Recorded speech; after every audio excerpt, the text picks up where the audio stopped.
Thank you, Andrew. Thank you very much for that kind introduction.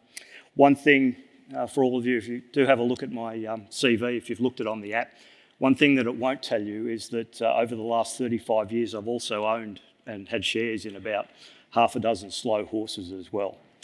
And while I'm in the mood for disclosure, I should let you know that, just to let you know that I'm not some ex-faceless bureaucrat who's not invested in and not interested in the industry. I'm also a member of the ATC, the VRC, Moonee Valley Race Club and Gold Coast Race Club, and have been for about the last 20 years. And on any given Saturday, you're going to find me on a metropolitan track in this country somewhere. So this is a business, racing, and a sport that I'm extremely passionate about and very interested in. Fortunately or unfortunately, it certainly drove some of the things that I did as CEO of the Commission in terms to move us towards greater public partnerships, private partnerships with wagering operators, etc., which I'll allude to a little bit later. What I'm going to talk about is just very briefly give you an oversight of the organised crime situation in Australia, very briefly, just so it gives you some context of the amount of money that's floating around and available. Then I'm going to quickly talk about the intersection of organised crime in this country and the racing industry from both a betting perspective and also a money laundering perspective. Thirdly, what are we doing about it? So as a system, the law enforcement regulatory system in Australia, how do we get together and what do we do to tackle the problem, both the problem now and the emerging issues that we're facing in current years, which I think is even more important after listening to those scary discussions in the session before. I just feel so old, and some of the things that went through my mind, which I'll talk about in a moment as well, about some of those issues, scared me from an integrity, money laundering point of view as well. And lastly, I'm going to briefly talk about the blind spots as I see them personally with the industry, about where we have those grey areas with the intersection of organised crime that is not mainstream. The public doesn't necessarily see them, but they can also be potential problems for all of us. Right, just very quickly, organised crime in this country costs the Australian community upwards of, up to close to $60 billion a year. That's the total cost of organised crime, and that's determined by a study by the Australian Institute of Criminology, most recently last year. So if you want to read it, it's on their website, aic.gov.au. Pretty good, goes into a lot of granular detail about how they come up with the figures, but it gives you a very definitive picture of the scale of organised crime in this country. That's organised crime, not all crime.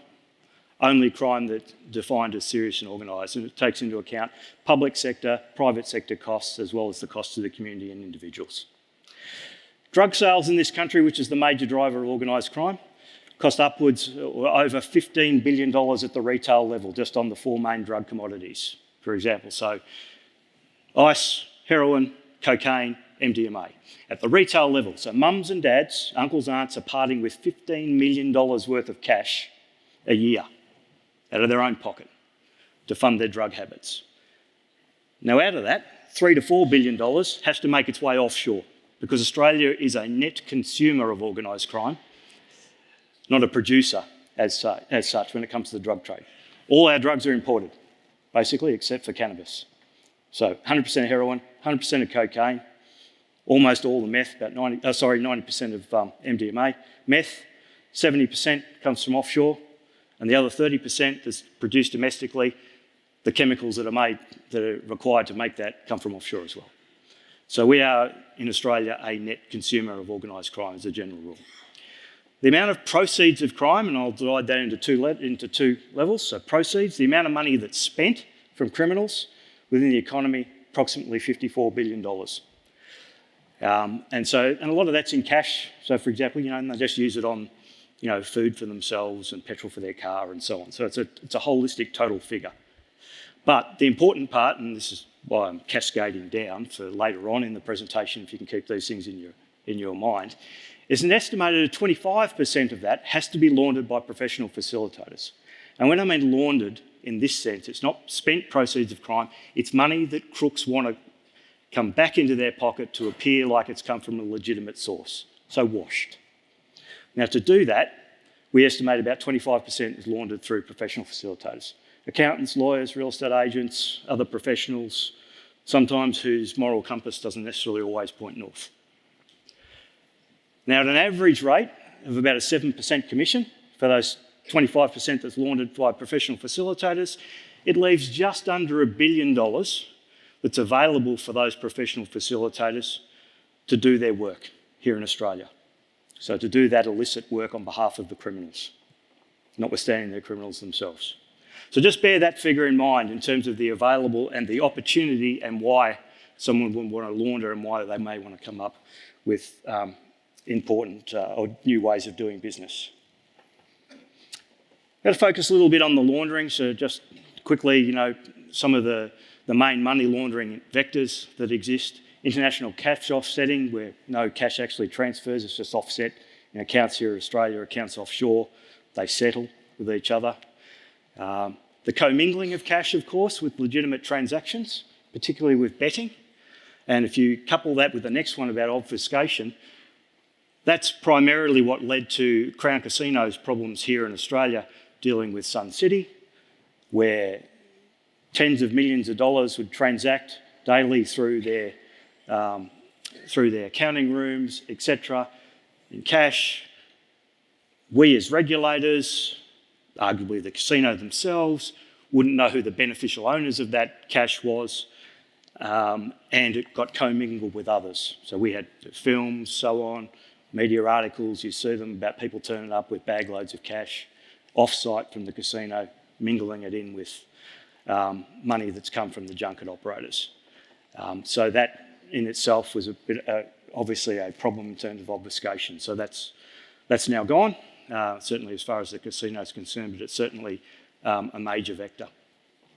The professional facilitators and their links to the racing business is also a concern, and their knowledge of the system.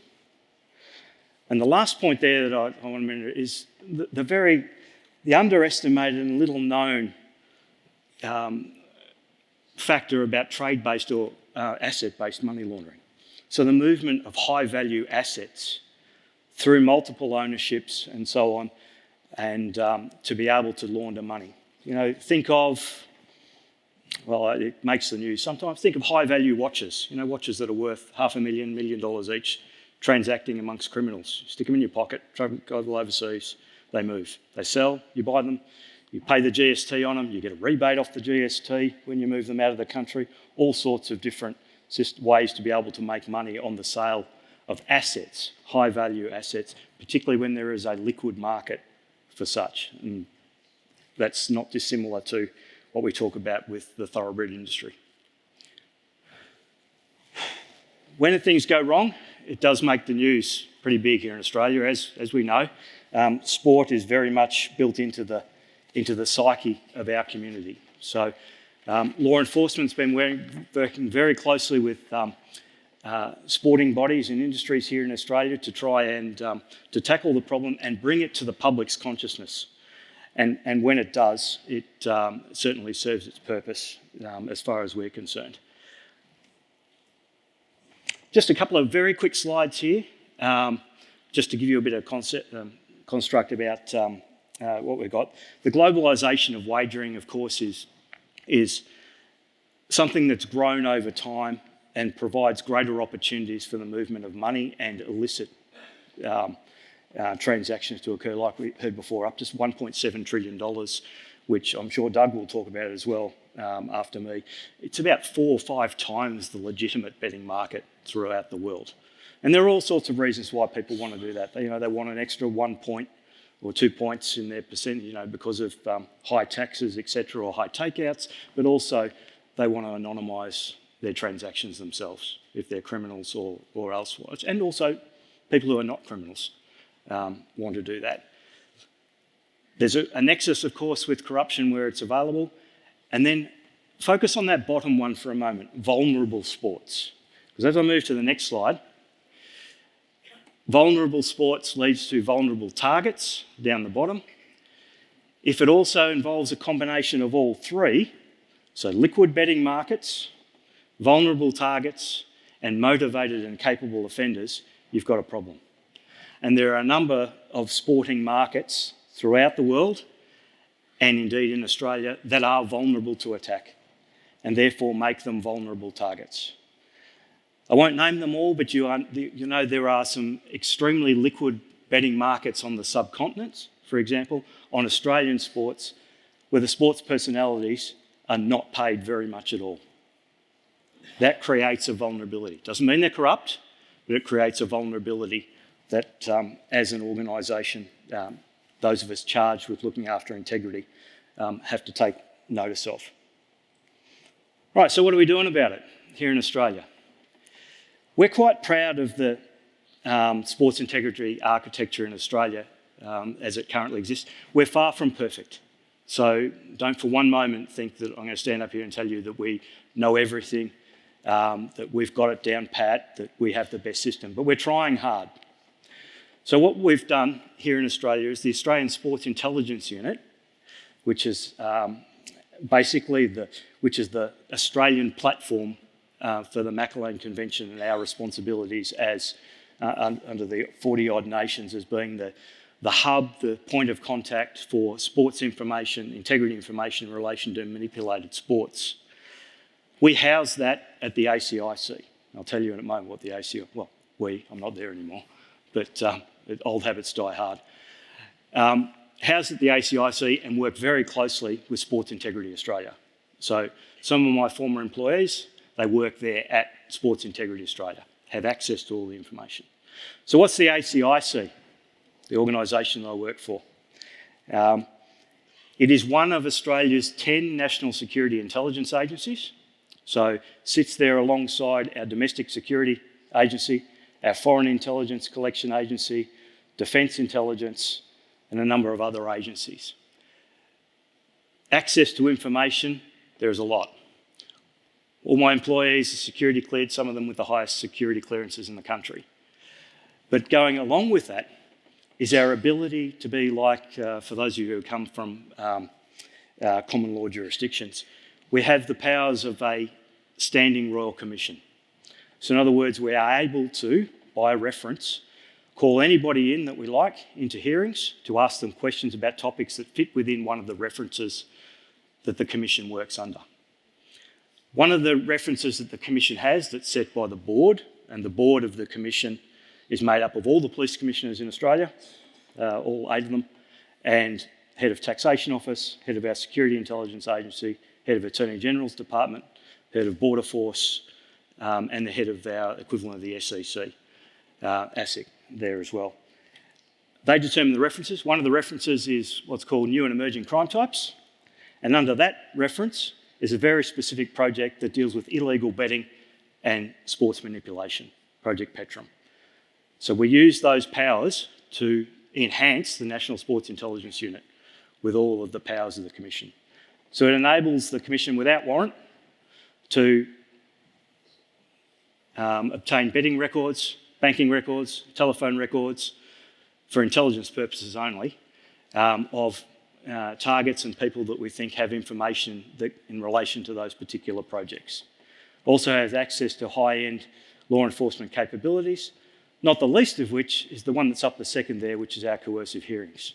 So in Australia, being a standing royal commission, or the powers thereof, have the ability to bring people in before examiners. So I have examiners.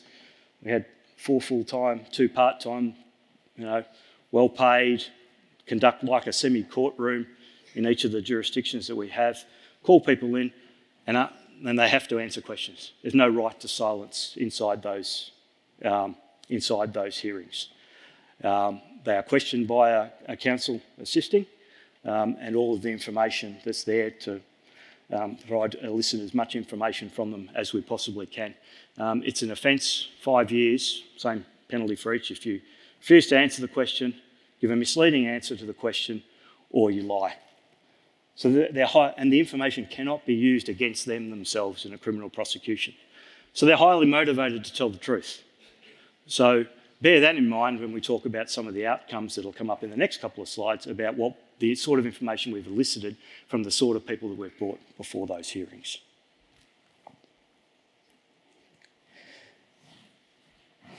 So When we get that information, we're able to share it with all of these other bodies. So we're at state, federal police, integrity units, sports controlling bodies, etc. And that the information is capable of being used in regulatory proceedings. So the Act provides that it's obtained under the ability to be able to use that material. And we've been quite successful, particularly working with Racing New South Wales, about using some of the information that was obtained for some of their regulatory action that they have taken over the years. What's not up there though, which I omitted to put in, but is our, I suppose, very close working relationship with the private sector, wagering companies. When I first started at the Commission, very much a one-way street, like it is with most law enforcement agencies and the private sector, and particularly with gaming companies. It was, we need this information, here's a warrant, or here's a notice, can we please have it? And you get it, they cooperate, that's fine. But it was very one way. Whereas what I wanted to do was to create a system that was a symbiotic relationship. Because, not just because I love the sport, is that I wanted to target harden the environment itself. You know, you look at Crown Casino, for example, you look at the racing industry, it employs tens of thousands of people. And as Wilfred said on day one, integrity is all about perception. And our industry, I don't work in it, the industry is founded on integrity. Without integrity, you can't punt. Without punt, you don't have the money that comes into the business to be able to run it in a way that's satisfactory.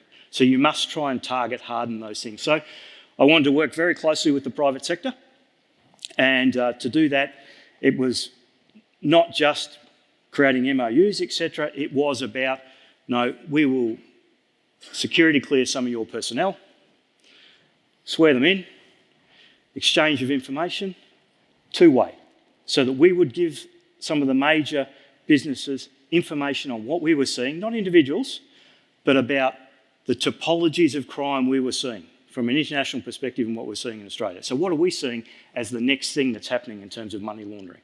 What are we seeing in another system that they can look at to see whether or not their systems are potentially vulnerable as well? That was the purpose of moving down that track. Next slide, very quickly. I'll leave that up there. These are the sort of things where you look at the interaction between the gambling community, SOC individuals, so serious and organised crime individuals, and racing and sports identities. These are the convergences of the information and systems that we found through most of our hearings and through coercive powers, getting hold of information, using our human source network, etc., and deriving some of the information that comes from there. I've just highlighted a couple in red just to quickly show you the linkages between SOC and particularly individuals and what creates a vulnerability. A lot of them, organised crime, their ability to groom sometimes puts us in law enforcement to shame in terms of our ability to cultivate human sources. Their ability to think a long game, organised criminals to get in early into licensed personnel, young jockeys, apprentices, right early for a potential payoff years down the track is something that we saw happen. And it leads to things like the payment of their gambling debts. They get them involved in gambling, pay off their debts, get them involved in drugs, and once they're hooked, they're caught. They're caught and this is across all sport types. So these are the sort of things that we were very interested in. What might come as a bit of a surprise, the professional punters that we pulled in for hearings over the course of the years they were there, really surprised me in terms of how they operated. They were very forthcoming, obviously, because some of them can't help themselves but talk. But they are not, the ones that had certainly the links to criminals and to sporting identities, etc. They're not the sort of guys that sit back for 50, 60 hours a week watching racing videos and doing class and weight ratings and speed ratings. None of them do that. They all rely on information. They trade in information. And this is what makes our sporting personalities and so on vulnerable. So that's, the sort of thing that we really have to keep a handle on as far as we're concerned. I'm just going to try and skip through as quick as I can because I want to get to the panel because I think that'll be extremely interesting. But this is the environment that we're sitting in at the moment. There are still entrenched domestic syndicates that are out to cultivate sporting personalities, etc. Because where there's a dollar to be made, organised crime will be involved. International syndicates playing in you look at that, actively targeting Australian sports, particularly sub-elite sports. Some of the things that sit well below the radar, second, third, fourth division soccer games, sub-elite tennis, challenger leagues, circuits, those sort of things. International boundaries mean nothing to them. And increasingly, we saw with some of the professionals, or so-called professionals who are dealing, it's not only racing, it's their links with other sporting codes as well. So what works for one, they're basically their modus operandi about tackling vulnerabilities in one sporting code work across codes, and we see that. And obviously the unregulated and regulated markets are closely linked. So, if I wanted to launder money, I might be able to put a $10,000 bet on here on one side of a contingency that's around about even money, just take a little clip out and then put the other side offshore somewhere with an unregulated market and you'll never know about it. Whereas if I put both sides on here in Australia, even if there were different bookmakers, the system is so well designed that law enforcement will pick it up. And that's one of the things about target harding domestically, but unregulated markets don't help. So we've heard a little bit about the online. That's a truism up there, and a lot of it's intuitive. We know that bookmaking shifted over the years. If you go to Randwick now, unfortunately, on a Saturday, there's 9 rails bookmakers left. So most of the money moves in circles, either through the corporates if you can get set, or invariably sometimes offshore, and it's all moved to mobile. Hard for us to get a lot of that back, hard for us to get, particularly when it goes offshore. And the thousands and different contingencies that are offered, that makes it hard for racing regulators and others to try and match that. And one thing that scared me yesterday, was yesterday or the day before? I think the day before. I was listening to people talking about being innovative with new technologies around how we watch and how we broadcast sport. One of the things that jumped out at me then, and maybe I've got a devious mind after 40 odd years of not dealing with people at their best, but when Eddie Maguire talked about, the line moving with the swimmers in the record thing, first thing I thought, and he said, well, potentially there's, betting contingencies on that, or, around that technology. The thing I thought about was, oh God, could you imagine if you had inline spot betting done offshore, so it wouldn't be allowed here, but you had spot betting, for example, on where a horse would settle after the first 400 metres after the jump, right? You think here nor there, whether horse A was in front of horse B at the 400 metre mark after they jump. But those sort of contingencies can be manipulated and you wouldn't even know it had happened, right? The more contingencies you have, the more spot betting you have, the greater opportunity you have for organised crime to get involved. And let me tell you, they are the most innovative people that exist, organised crime. They're always ahead of the game. And that's part of that $1 billion, or just under $1 billion, I said was available for professional facilitators, very smart people, to make it happen. It's there, it's real, the threat's real. Gee, I've only got a minute to go. So that one there, talk about offshore, we know about that. That's mostly what we talked about before. What happens when it all goes wrong? This is what happens when it all goes wrong. You have racing identities who finance their business on drug trade, etc. And certainly that creates, a black mark for the organisation. And just let me just unpack this for a moment. Just think about this. If we do a big drug raid in Australia, we seize a Lamborghini, makes the news, looks good, it's forgotten about after a while. Lamborghini's brand, not hurt. If anything, it may enhance it. Here, they own a racehorse, and it's the gift that keeps on taking. You're going to hear about it for months and years. And in this case, for example, Damien Flower was still owning racehorses up to 3 years after his arrest and 6 months after his conviction for 28 years for in prison. Not for Racing New South Wales' want of trying, it's just that the system didn't allow them to be able to take those horses off him. Quickly go into some of the blind spots. Obviously, following on from what we talked about before, the undesirable ownership. We've got to do better about due diligence of ownership in this country before the fact. Don't worry about it afterwards. We've got to do more about who owns the horses. At one stage, we washed the Australian gangs list across racehorse ownership in this country. There are just over 4,500 patched bikies in this country, right?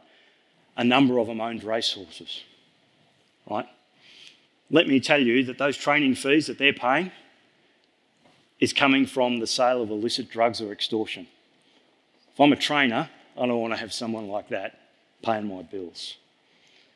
But we generally don't know until after they get convicted of something, and the racing authorities in this country look back to say, oh, well, Bill Smith, look, he's been convicted of, does he own a racehorse? Yes, he does. That's not good. Get rid of it. We've got to do better at being proactive, and so does law enforcement with sharing that information that we know about those. High value asset values in thoroughbreds is the one that worries me the most, right, about asset-based trading. We see it with cars, we see it with watches, we see it with real estate, we see professional facilitators being able to work through any markets where there is a high value asset and liquid markets for sale. They play legislative arbitrage by selling offshore, onshore. You get your GST refund, you don't, you've got to pay capital gains, you don't have to pay capital gains. That's taxation. But there's also the ability for the inflated values in assets when they're sold offshore, etc., and unverifiable details, particularly with syndicated horses. A lot of these are privately owned companies. Public, we can't get underneath the hood. We can't see the books. We can't see what the actual price was paid for a horse, whether it was in kind or otherwise, other than what's put on the transfer form. Last slide. Okay. Apart from all that, I really did not want to put a dampener on the last 3.5 days or 2.5 days we've been here, because it's such an exciting sport. We've got so much to do. But the Australian sports integrity does remain intact. We're quite happy with how we are. There's issues, but by and large, the system works well. Insider information, always going to be a problem. It's a problem across all industries, but it is one of the major problems.